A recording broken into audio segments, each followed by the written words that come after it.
రెండో సమూయేలు 19వ అధ్యాయం 4వ వచనం ఒకసారి చదవమ్మా. రాజు ముఖము కప్పుకొని, అబ్షాలోమా నా కుమారుడా, అబ్షాలోమా నా కుమారుడా, నా కుమారుడా అని కేకలు వేయుచు ఏడ్చుచుండగా రాజు అబ్షాలోమును గూర్చి దుఃఖించుచు ఏడ్చుచున్నాడను సంగతి యోవాబు విని నగరు యందున్న రాజునొద్దకు వచ్చి, నీ ప్రాణమును, నీ కుమారుల ప్రాణములను, నీ కుమార్తెల ప్రాణములను, నీ భార్యల ప్రాణములను, నీ ఉపపత్నుల ప్రాణములను ఈ దినమున రక్షించిన నీ సేవకులందరినీ నేడు సిగ్గుపరచి, నీ స్నేహితుల ఎడల ప్రేమ చూపక నీ శత్రువుల ఎడల ప్రేమ చూపుచు ఈ దినమున అధిపతులను సేవకులను నీకు ఇష్టజనులు కారని నీవు కనపరిచితివి.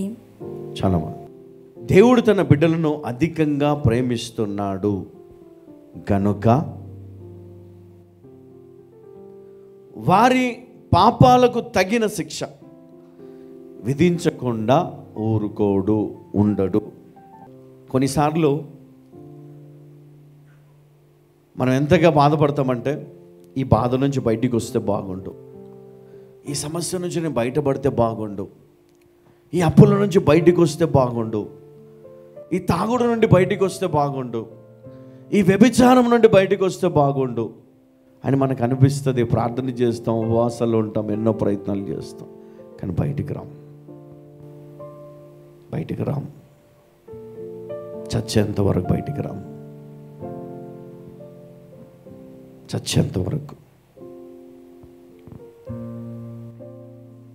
ఇంకా చాలామంది అంటారు, యేసుక్రీస్తు క్షమిస్తాడు కదా, ఆయన ప్రేమమయుడు కదా, విడిపిస్తాడు కదా, ఎందుకు ఇంకా విడిపించలేదు? నిజంగా ఉంటే విడిపించడా? ఆయన నిజంగా దేవుడైతే విడిపించడా అని మనము నిందలేస్తాం. అమ్మా, ఒకటే గుర్తుపెట్టుకోవాలి,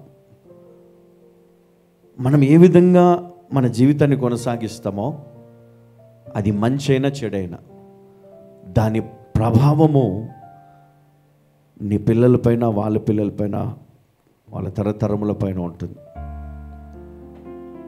నువ్వు మంచి చేస్తే నీ పిల్లలు దీవించబడతారు. నీ మంచి జీవితాన్ని బట్టి దేవుడు నీ పిల్లలను ఆశీర్వదిస్తాడు. నీ పాపపు జీవితాన్ని బట్టి నీ పిల్లల్ని దేవుడు ఎంత మాత్రమునో ఆశీర్వదించడు, యాక్సెప్ట్ చేయడు దేవుడు.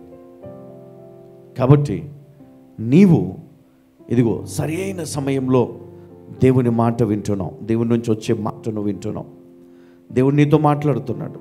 అందుకే ఇక్కడ ఒక మాట సామెతలు 13:15 ఈ మాట రాసింది. ఏమని ఉంది? విశ్వాసఘాతకుల మార్గము కష్టము. వారి మార్గములో, వారు వెళ్ళే మార్గం అంతా కూడా చాలా కష్టముతోనే ఉంటుంది. చాలని పరిస్థితులతో, ఇబ్బందులతో, ఓటమితో, ఎప్పుడు ఫెయిల్యూర్, ఓటమి. ఎంత కష్టపడ్డా ఫలితం లేదు, ఎంత ప్రయాసపడ్డా ఫలితం లేదు, ఎంత బోధించినా, ఎన్నిసార్లు చెప్పినా వారి జీవితం మారదు. అందుకే విశ్వాసఘాతకుల మార్గము కష్టము అని ఇక్కడ రాయబడి ఉంది. కొలస్సీ 6:7 ఇక్కడ ఒక మాట రాయబడి ఉంది. మోసపోకుడి, దేవుడు వెక్కిరించబడడు.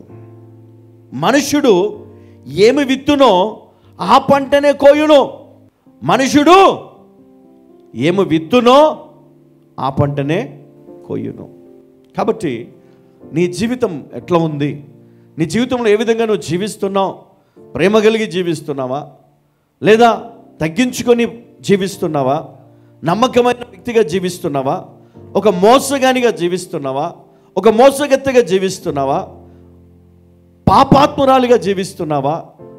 పాపాత్మునిగా నువ్వు బ్రతుకుతున్నావా? లేదా నీ పాపాలను పూర్తిగా దేవుని సన్నిధిలో విడిచిపెట్టి మారు మనస్సు పొంది పాప క్షమాపణ పొందిన వ్యక్తిగా పవిత్రమైన మనస్సును, పవిత్రమైన జీవితాన్ని కలిగి జీవిస్తున్నావా? ఈరోజు ఈ వాక్యము దేవుడు మనకు బోధించడములో ఆయన ఉద్దేశం ఏంటంటే,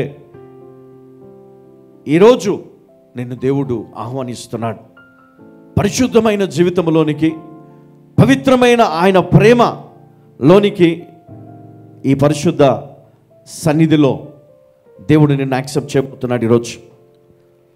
అందుకే మోసపోకుడి అని అంటున్నాడు ఈరోజు. మోసపోవద్దు. సాతాను ఎన్నో ఈ లోకంలో నీకు చూపిస్తాడు. ఈరోజు మనము ఏది చేసినా దాని ఫలితాన్ని మనం అనుభవించక తప్పదు. ఒక చిన్న పొరపాటు చేస్తే అది తప్పకుండా ఎప్పుడో ఒకప్పుడు ఆ పొరపాటు మనం పట్టుకుంటుంది. కాబట్టి మనము మన జీవిత కాలం అంతా కూడా దేవుని యందు ఆధారపడి మనము ముందుకు వెళ్ళాలి. ఏదైనా పొరపాటు జరిగితే దాని శిక్షను నీవు తృణీకరించకూడదు. ఎందుకంటే దేవుడు తన బిడ్డలను అధికంగా ప్రేమిస్తున్నాడు గనుక, వారి పాపాలకు తగిన శిక్ష విధించకుండా ఉండడు గనక, మన పాప ఫలితం మనము ఖచ్చితంగా అనుభవించాలి. యేసుక్రీస్తు అనుభవించాడు, దానిని మనకు బహుమానంగా ఇచ్చాడు.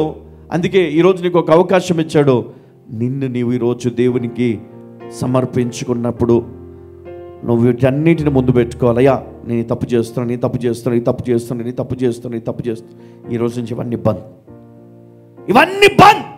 ఇంకా ఇవి ఎప్పుడు నా జీవితంలో కనబడవు. ఈ రాంగ్ స్టెప్ నేను ఎప్పుడు నా జీవితంలో వేయను. ఒక ఉద్యోగి తన జీవితంలో రెగ్యులర్గా పనికి వెళ్తూ ఒకరోజు ఒక చిన్న పొరపాటు చేశాడు. ఆ పొరపాటు కారణంగా ఆ కంపెనీలో దాదాపు 10 కోట్లు నష్టం వచ్చింది. ఎన్ని కోట్లమ్మా? 10 కోట్లు నష్టం వచ్చింది కంపెనీకి. అప్పుడు ఆ యజమానుడు అతన్ని పిలిచి అడిగాడు, అయ్యా ఎందుకు ఇలా జరిగింది? చిన్న పొరపాటు అయ్యా, ఏం జరిగింది?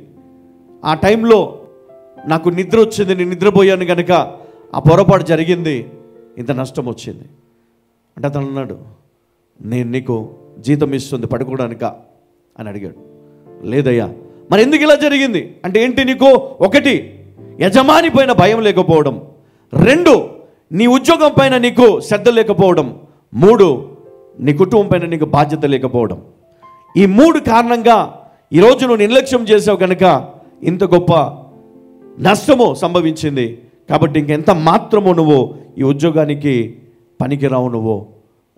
ఎందుకంటే నీ వల్ల ఈ నష్టము కంపెనీ అంటే ఎవరు?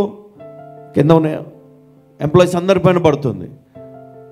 వాళ్ళకు వచ్చే ఆ బోనస్ కానీ వాళ్ళకు వచ్చే ప్రాఫిట్స్ ఇంకా మీదట ఉండవు ఎంతో కాలం వరకు. ఎందుకు అంటే ఈ నష్టాన్ని పూడ్చుకోవాలి వాళ్ళు. ఒకటి చేసిన తప్పుకు కంపెనీ అంతా కూడా శిక్ష అనుభవించాలి. అలాగే నీ ఇంట్లో ఒకటి చేసిన తప్పు నీ కుటుంబం అంతా తరతరాలు భరించాల్సి వస్తుంది.